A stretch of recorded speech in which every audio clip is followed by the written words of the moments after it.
26일 박근혜 대통령께서 구속되신 지 2년이 넘고 747일이 되는 날입니다. 이제 오늘 24시가 되고 17일 0시가 되면 구속 만료가 이루어집니다. 우리는 여기에 박근혜 대통령님의 석방을 강력하게 요구하게 있습니다. 기자회견은 태극기 집회가 7시에 이루어질 것이기 때문에 대표님의 기자회견문 낭독으로 간략하게 진행되겠습니다. 대표님의 기자회견문 낭독이 있겠습니다. 여러분 조용히 해주시고 부탁드립니다. 대한애국당과 천만인 무죄 석방본부 4.16 특별 성명서. 존경하는 자유 대한민국 국민 여러분, 사법정의 구현의 마지막 보루인 대법원은 박근혜 대통령의 구속 만기일인 4월 16일 현재까지 아무런 결정을 하지 않았습니다. 그렇다면 서울구치소를 관할하는 형집행 담당 검사는 형사소송법 제417조 자유형 집행의 정지에 의거하여 박근혜 대통령에 대한 형집행을 정지하고 4월 16일 오늘 자정을 기해 박근혜 대통령을 석방할 것을 촉구합니다.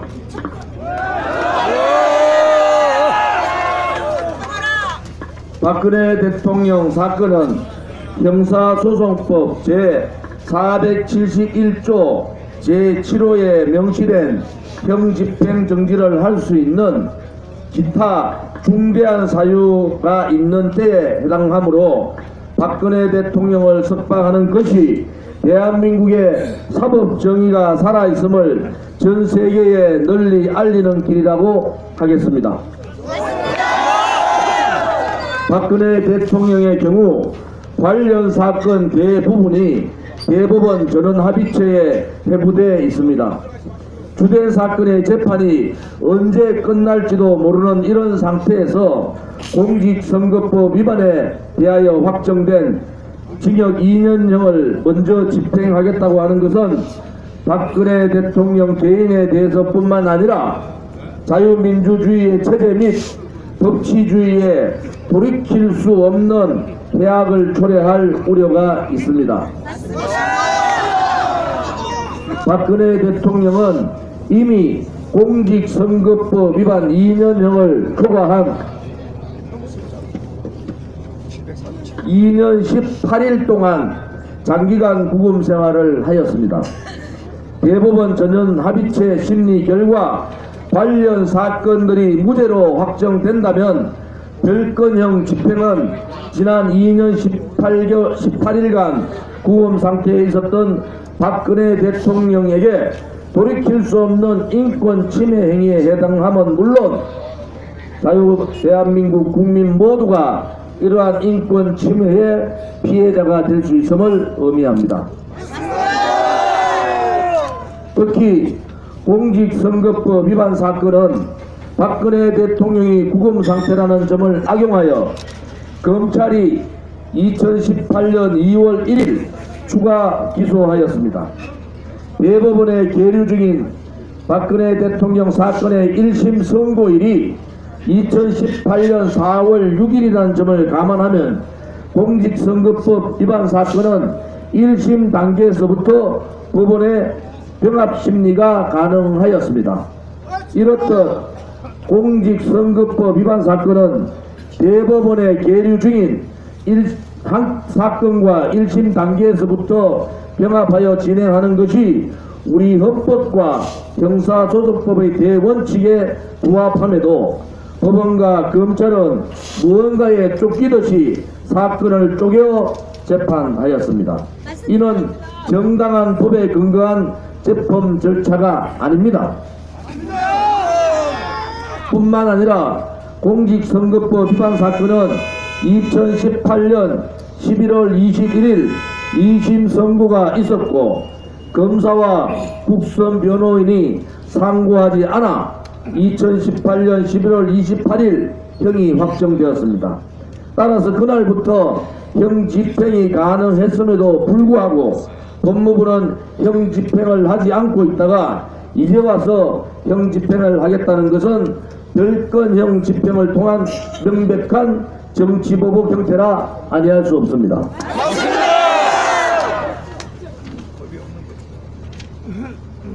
박근혜 대통령 사건은 검찰이 편의에 따라 범죄 사실을 분리하여 구속영장을 청구하고 법원은 구속영장 범죄 사실에 포함되지 않았던 SK89억 뇌물 요구라는 단 하나의 범죄 사실을 별건으로 하여 추가 구속영장을 발부하였습니다.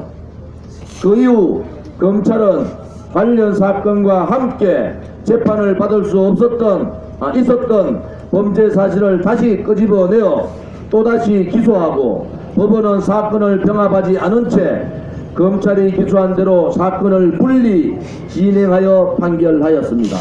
있을 수 없는 검찰 법원의 행태입니다. 검찰의 수사 편의나 법원의 재판 편의가 피고인의 방어권 및 형사소송법상의 대원칙을 넘어설 수는 없습니다. 박근혜 대통령은 대한민국 제18대 대통령으로서 탄핵 사태 이후 지금까지 온갖 수사와 재판을 받았지만 스스로 이익을 취득한 내용은 하나도 발견되지 않았습니다. 또한 박근혜 대통령을 조사도 하기 전에 검찰과 특검이 유죄로 단정한 것은 무혐의를 주장 입증할 기회를 박탈해 적법 절차를 중대하게 위반한 표적 수사에 의한 구속 기소와 사법살인은 사법적 정의를 무너뜨렸습니다. 박 대통령은 대한민국 헌법과 형사소송법이 정한 절차에 따라 살인적인 수사와 재판 과정을 묵묵히 감내하였습니다. 그러한 객관적인 사실은 58여장에 이르는 피의자 신분 조서와 공판 조서에 고스란히 남아 있습니다.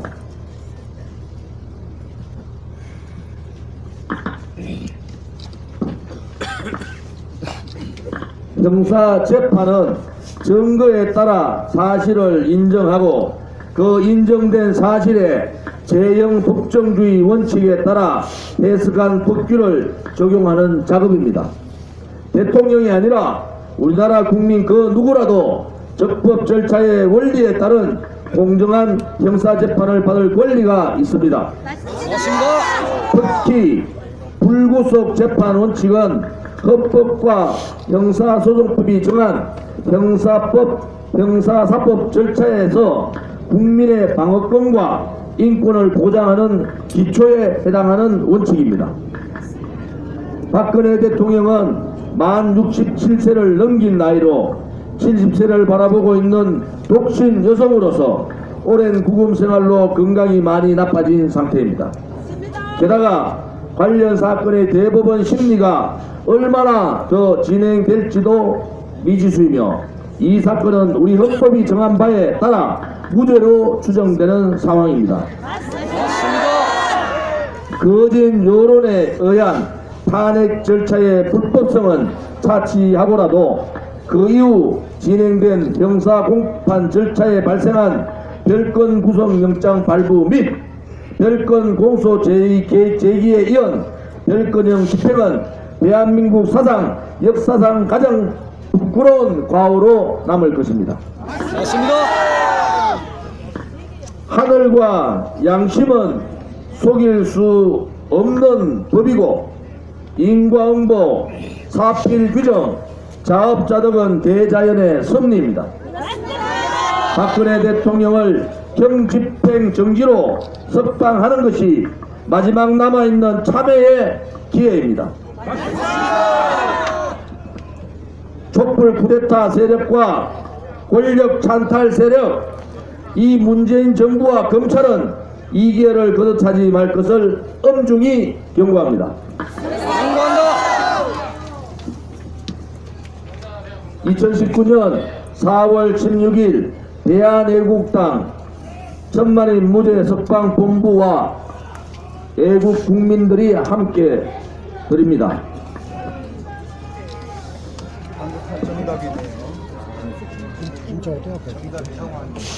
이상으로 기자회견을 서평환 천만의 무죄석방본부 대표로 마치기 전에 천만인 무죄석방본부 공동대표님 좀 말씀 듣겠습니다. 자유 대한민국은 헌법에 상권이 분리되어 있습니다. 지금까지 탄핵 과정과 재판 과정은 대한민국의 헌법 정신에 의하면 위헌이고 불법임이 이미 법률 전문가들 소견으로 다 판명난 사안입니다. 사법부에 엄정하게 경고합니다. 오늘 자정이 가기 전에 박근혜 대통령님에 대한 형집행 정지로서 박근혜 대통령을 자유의 몸으로 석방해 줄 것을 경고합니다. 오늘 대한민국의 법과 양심을 존중하는 양심 애국 국민들이 이렇게 현장에 나와서 국민의 목소리로 엄정히 요구합니다. 사법부는 더 이상 정권의 눈치나 특정 세력의 눈치를 보지 말고 법 정신에 입각해서 객관적이고 합법적인 정당한 판결을 내려줄 것을 촉구합니다. 저희들은 오늘 박근혜 대통령께서 자정이 가기 전에 구치소를 나와서 저희들과 함께 사주로 돌아가는 이 모습을 보여주신다면 그래도 이 자유 대한민국이 법치, 사법부가 양심이 법이 살아있다는 것을 국민과 전 세계에 보여줄 수 있는 마지막 기회입니다. 촉구합니다. 감사합니다.